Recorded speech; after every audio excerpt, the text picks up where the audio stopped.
Tom Harrison sat in the board meeting, confused. His boss, CEO Rachel Morgan, was yelling at him in front of everyone. "You're the most oblivious man I've ever met. Ms. Morgan, I don't understand. I've been dropping hints for 6 months. 6 months. Coffee invitations, lunch suggestions, working late together. How do you not see it?" "See what?" She threw her hands up. "I love you, you idiot. I'm in love with you. Have been for months. How are you this dense?" The room went silent. Tom stared, processing. "You... what?" What happened next shocked the entire company. Tom Harrison, 38 years old, single father to 10-year-old twins, was excellent at his job. 36 years old, CEO, brilliant, beautiful, accomplished. "Yeah? If I'm being too subtle again, tell me. Because apparently I need to yell declarations of love to get through to you." Tom grinned. "Noted. And Rachel?" "Yeah? I think I might love you too. I'm just realizing it now. Sorry I'm slow. Better late than never." And completely, utterly, hopelessly in love with Tom Harrison. For 6 months she'd been dropping hints, obvious ones, or so she thought. "Tom, want to grab coffee? Just the two of us?" "Thanks, Miss Morgan, but I should get back to work. Deadline coming up." "Tom, I made reservations at that new restaurant. For two. Tonight. Want to join me?" "That's kind, but I have to pick up the twins. Maybe ask Sarah from accounting. She loves that place." "Tom, we're working late again. Just us.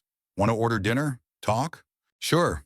I'll order pizza for the team. Everyone's working hard tonight." Rachel wanted to scream. How could one man be so oblivious? Senior project manager at Morgan Industries. Reliable, efficient, dedicated.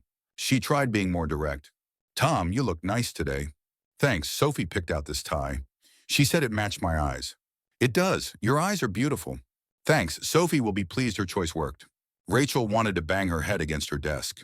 Her assistant Linda watched, amused. "Just tell him. Directly. He clearly doesn't do subtle." "I can't just say it. That's unprofessional. He's my employee." "You've been flirting for 6 months. That's already unprofessional." "I haven't been flirting. I've been suggesting." "But reading social cues? Terrible. Absolutely terrible." "And he's been oblivious. So try words, actual words like, 'I like you,' or 'want to go on a date.'" Rachel groaned. "What if he says no? What if it makes things awkward?" "Things are already awkward. You're pining. He's clueless. Just tell him." But Rachel couldn't. Too scared, too professional, too worried about the power dynamic. Meanwhile, Tom genuinely had no idea. Zero clue. "Dad, Ms. Morgan is really nice," Sophie said one evening. "She is. Great boss. Very supportive." "Does she have a boyfriend?" "I don't know. Why?" "Because she looks at you funny. Like in the movies, when people are in love." His wife used to joke about it. "Tom, I could strip naked and you'd ask if I was cold." Tom laughed. "Sophie, Ms. Morgan is my boss. She's just being professional." "Dad, I'm 10. I know what love looks like. She loves you." "That's sweet, but no. We're just colleagues, nothing more." Max chimed in. "Sophie's right. Miss Morgan definitely likes you. She smiles different when you're around. You two have wild imaginations. Miss Morgan is just being friendly. That's what good bosses do." The twins exchanged looks. Their dad was hopeless. 6 months into Rachel's subtle campaign, she snapped. It was a board meeting. Quarterly review, Tom presenting his team's results. "Excellent work, Tom," Rachel said. "As always. You're invaluable to this company." "Thank you, Ms. Morgan. My team worked hard." "She died 4 years ago. Car accident. Sudden. Devastating. Maybe we should celebrate. Dinner, just the two of us? To discuss future projects?" "That's generous, but unnecessary. The team deserves the credit. Maybe a team dinner instead." Rachel felt something break. 6 months, 6 months of hints, suggestions, invitations. All missed, all deflected, all misunderstood. "Tom, do you have any idea how frustrating you are?" Tom blinked, confused. The board members looked uncomfortable. "I'm sorry, did I do something wrong?" "Yes, no, I don't know." Rachel stood, pacing. "You're the most oblivious man I've ever met. Ms. Morgan, I don't understand. I've been dropping hints for 6 months. 6 months. Coffee invitations, lunch suggestions, working late together, compliments. How do you not see it?" Leaving Tom with 8-year-old twins, Sophie and Max, his entire world. Tom genuinely didn't know what she meant. "See what?" Rachel threw her hands up. Years of professional composure shattering. "I love you, you idiot. I'm in love with you. Have been for months. How are you this dense? The room went absolutely silent. Board members froze. Tom's jaw dropped. You what? Rachel realized what she'd just done. Confessed. In front of the entire board. In a professional meeting. I, I need to go. She ran out, left the boardroom, left Tom staring after her. The board chairman cleared his throat. Well, that was unexpected. Perhaps we should take a break. Tom sat, processing. Rachel loved him. His boss, the CEO, loved him. He'd thrown himself into work, into parenting, into surviving. All those invitations, the compliments, the late nights. She'd been asking him out, and he thought she was being professional. Oh my God, Tom said aloud. I'm an idiot. His colleague leaned over. Yeah, we all knew. She's been obviously into you for months. Why didn't anyone tell me? We thought you were letting her down easy. Turns out you're just oblivious. Tom stood. I need to find her. He ran through the building, found Rachel in her office, head in her hands. Ms. Morgan, just don't. I know I crossed a line. I'll resign. This is unprofessional. Romance? Dating? He didn't even think about it. No time, no energy, no interest. I had no idea. Rachel looked up. How? How did you not know? Because I'm an idiot, an oblivious idiot who hasn't thought about romance in 4 years, who's been so focused on work and kids that I missed everything. So you're not interested. I didn't say that. Rachel's head snapped up. What? I didn't say I'm not interested. I said I didn't know. There's a difference. So, you might be interested? Tom sat down. Rachel, my wife died 4 years ago. I have 10-year-old twins. I work 60 hours a week. I'm exhausted, overwhelmed, barely keeping my head above water. I understand his boss, Rachel Morgan, was a different story. But you make me smile. You make work feel less like work. You remember my kids' names, their birthdays. You ask about them. You care. Of course I care. And maybe I've been feeling something too. But I thought it was inappropriate. You're my boss. I'm your employee. I couldn't risk it. So what are we saying here? I'm saying I'd want to have dinner? Just the two of us? Not as boss and employee. As Tom and Rachel. Two people who might be interested in each other. Rachel felt tears building. Really? Really, I'm sorry I was so oblivious. My kids actually told me you liked me. I didn't believe them. Turns out 10-year-olds are smarter than me. Rachel laughed through tears. They're definitely smarter than you. So, dinner? Yes, absolutely yes. But Tom? Their first date was awkward, wonderful, nerve-wracking. Thank you. It's been 4 years. The grief is different now. Less sharp, but still there. Do you think she'd approve? Of us? Tom smiled. She'd laugh. She always said I was oblivious. She'd say, about time you noticed someone interested in you. I like her already. Tell me about you. Why aren't you married? You're incredible. Rachel shrugged. I focused on career. Built the company from nothing. Became CEO at 32. Sacrificed everything else. Relationships, friends, life. Then I looked up and realized I was alone. Until you fell in love with your oblivious project manager. Until that, yes. They dated for 3 months before Tom introduced Rachel to the twins. Kids, Rachel's coming to dinner. We're dating. Is that okay? I haven't done this in years, Tom admitted. Since before I was married. I don't remember how. Sophie squealed. Finally, we told you she loved you. You did. I should listen to you more often. You should listen to us always. We're smart. Max was more reserved. Is she going to be our new mom? Whoa, we're just dating. Way too early for that conversation. But if you get married, she'd be our mom. If, but yes, eventually, maybe, we'll see. Rachel arrived, nervous.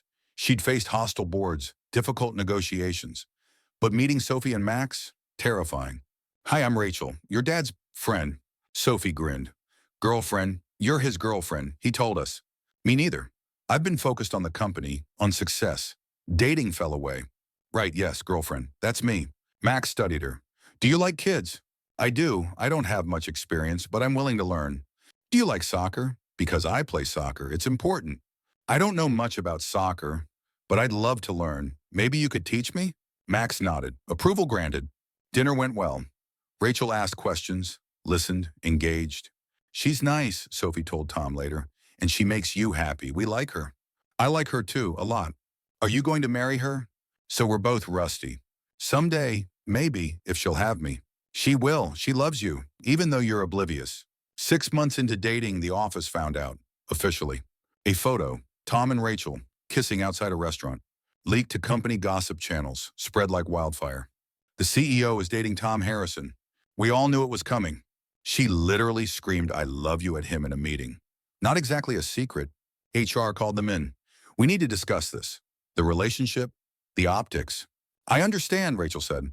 I'll recuse myself from Tom's employment decisions. HR will handle his reviews, promotions, everything. No favoritism. Extremely. And if it doesn't work out, then we're adults.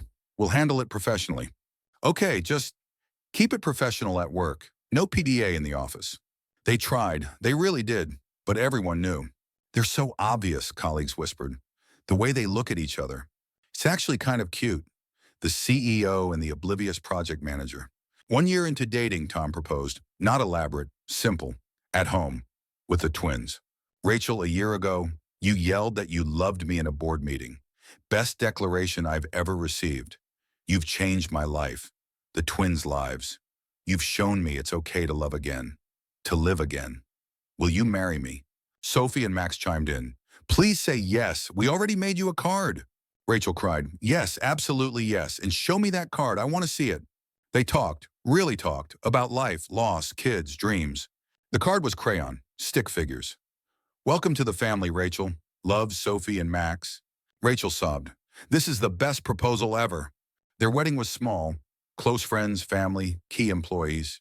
In her vows, Rachel said, Tom, I dropped hints for 6 months. You missed every single one. I had to yell, I love you, you idiot, in a board meeting. You finally got the message. Thank you for being oblivious, because your confusion led to this. To us, to this family, I love you, even when you're dense. Tom's vows. Rachel, I'm sorry I'm oblivious. My kids told me you loved me. I didn't believe them. Turns out they were right. They're always right. You've given me a second chance at love, at happiness, at life. You've loved my kids, become their family. Thank you for yelling at me. I needed it. I love you, even when I don't show it properly. Sophie and Max insisted on their own vows. Rachel, thank you for loving our dad, for being patient, for becoming our family. We love you. Welcome home. Rachel dissolved into tears. I love you all so much. Marriage brought challenges, blending lives. Tom's small house, Rachel's penthouse. We need a new place, Rachel said. Big enough for all of us, where we can build our life together. They found a house, suburban, 4 bedrooms, yard, perfect. Tell me about your wife, Rachel said gently. This feels like home, Sophie said. Because it is home, Rachel agreed. Our home, all of us. At work, they maintain professionalism. Separate departments now, no direct reporting. How's married life? Colleagues asked. Wonderful, challenging, perfect. Do you still work late together? Sometimes, but now we go home together after. It's nice. 2 years into marriage, Rachel wanted a baby. I'm 38. If we're going to do this, we should try. Are you sure? You've never wanted kids before. Sarah, we met in college. Married at 23. Had the twins at 28. She died when they were 6. Drunk driver. Instant. I didn't think I did. Then I met Sophie and Max, and I realized what I was missing. I want a baby with you, if you're willing. I'm willing. Let's make a baby. They tried. It took a year. Fertility treatments, stress, hope.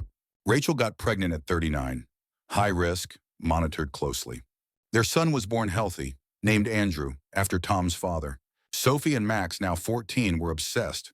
Our baby brother! He's so small. We'll protect him, teach him everything. Rachel experienced motherhood.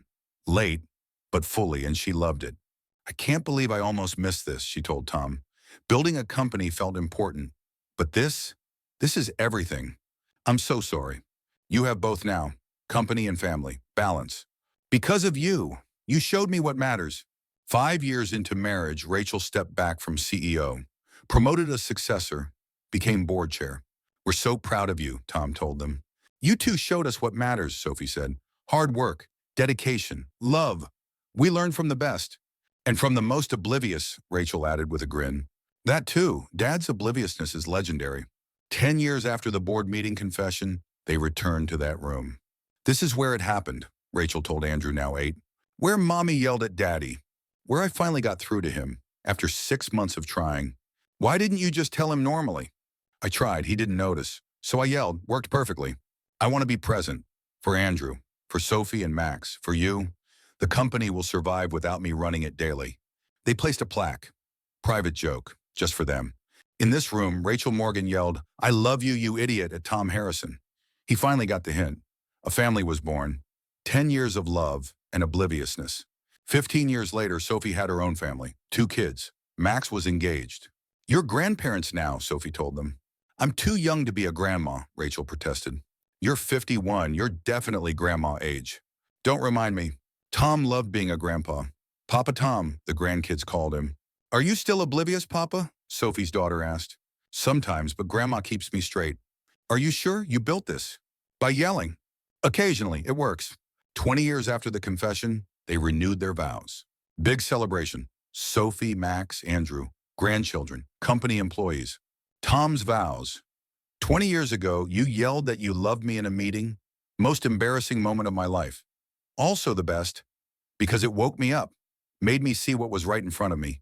A brilliant, beautiful woman who loved me despite my obliviousness. Thank you for yelling, for persisting, for not giving up on me. Rachel's vows. 20 years ago, I lost my patience. Yelled a confession in front of the board. Mortifying. Also the best decision ever, because you finally got the hint. You showed me that love is worth the embarrassment, worth the risk. Thank you for being oblivious. It made our story better. Andrew spoke. Mom and Dad are the worst at subtlety. Mom has to yell. Dad has to be hit over the head with obvious signs. But they make it work. That's love. Communication. Even if it's loud. Sophie added, we told Dad that Mom loved him. He didn't believe us. Thought we were making it up. Turns out we were right. Kids always know. Parents should listen. Max. Their story's ridiculous, hilarious, perfect. They're proof that sometimes the best relationships come from the most awkward beginnings.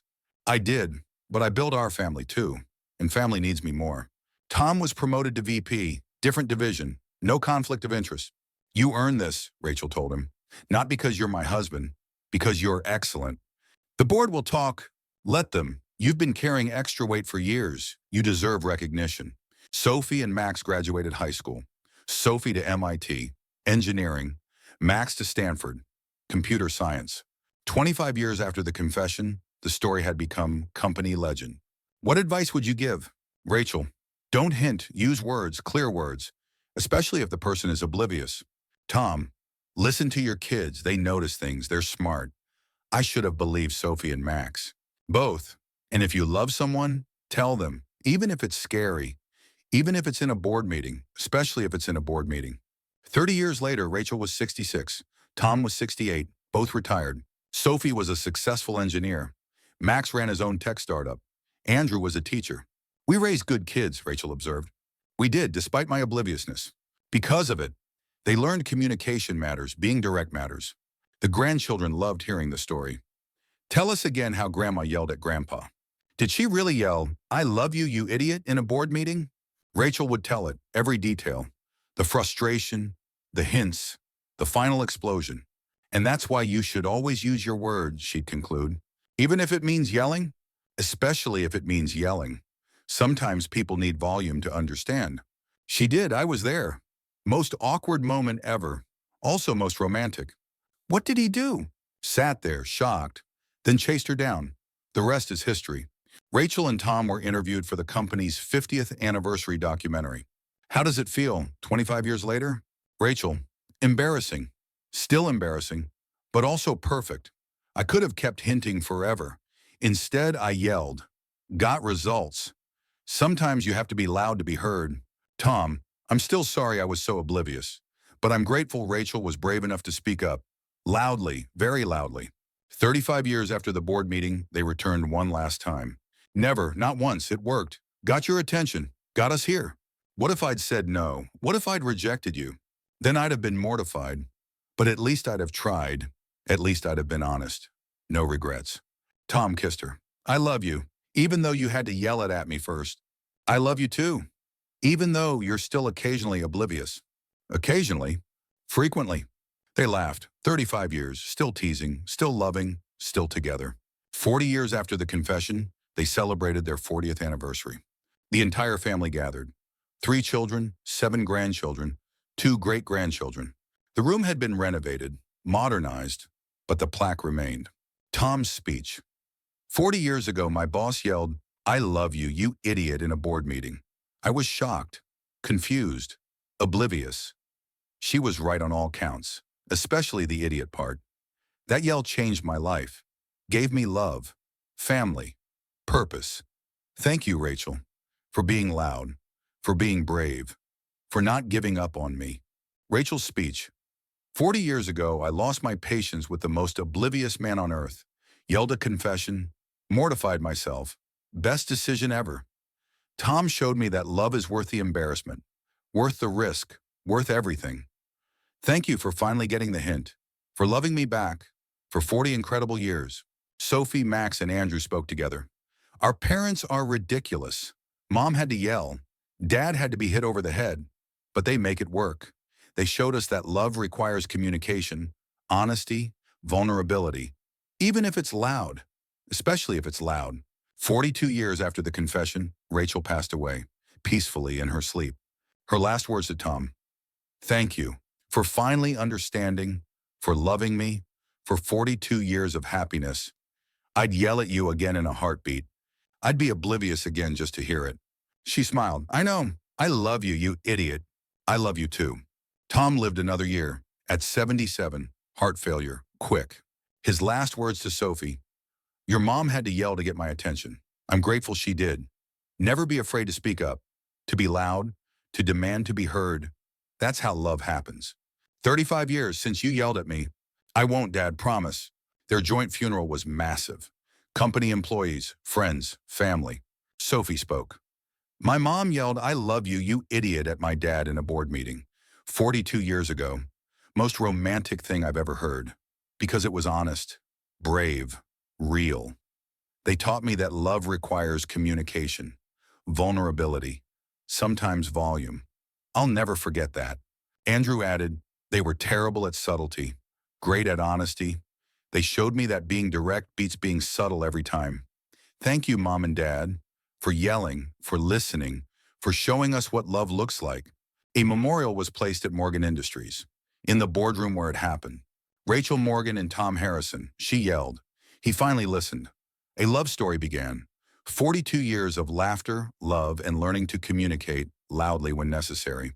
50 years after that board meeting, Sophie was 60, telling her grandchildren the story. Your great-grandma yelled, "I love you, you idiot," at great-grandpa, in front of the whole board. That's so embarrassing. That's so romantic. She was brave. She spoke up. She demanded to be heard. Best yell of my life.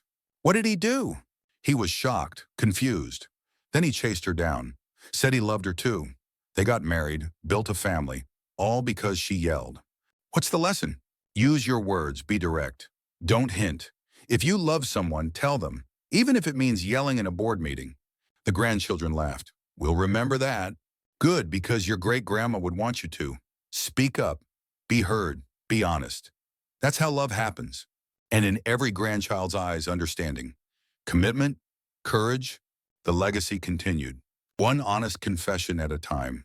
One yelled declaration at a time. I still can't believe I missed all those hints. One oblivious person finally getting the hint at a time. Forever. Because 50 years ago, a woman got fed up with hints and yelled, "I love you, you idiot," in a board meeting. And everything changed.